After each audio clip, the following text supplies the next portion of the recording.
Hello everyone, ఈ వీడియోలో నేను బనానా మిల్క్ షేక్ ఎలా చేయాలో చూపిస్తున్నాను. ఇందుకోసం బాగా పండిన అరటిపండ్లు తీసుకోవాలి. అలాగే జీడిపప్పు, బాదం పప్పు, ఎండు ద్రాక్ష, ఖర్జూరాలు, వాల్నట్స్, పిస్తా పప్పు, జీడిపప్పు, గుమ్మడికాయ గింజలను రాత్రంతా పాలలో నానబెట్టుకోవాలి. లేదా 4-5 గంటల ముందు నానబెట్టుకున్నా సరిపోతుంది. అలాగే కొన్ని పాలు. ఇప్పుడు ఒక మిక్సీ జార్ తీసుకొని అందులోకి బనానాను ముక్కలుగా చేసి వేసుకోవాలి. ఇప్పుడు ఇందులోకి ఒక 2 చెంచాల తేనె వేసుకోవాలి.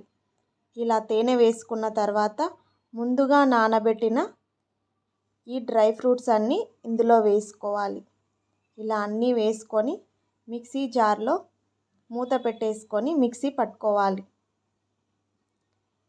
ఇలా మెత్తగా మిక్సీ పట్టేసుకోవాలి. ఇప్పుడు ఇందులోకి కొద్దిగా పాలు పోసి మళ్ళీ మిక్సీ పట్టాలి.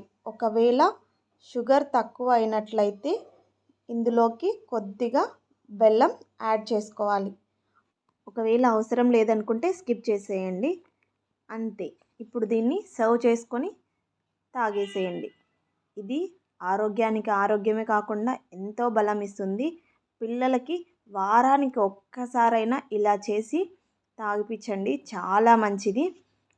అలాగే వీడియో నచ్చితే లైక్ చేయండి, ఛానల్ని సబ్స్క్రైబ్ చేసుకోవడం మర్చిపోవద్దు. Thank you for watching.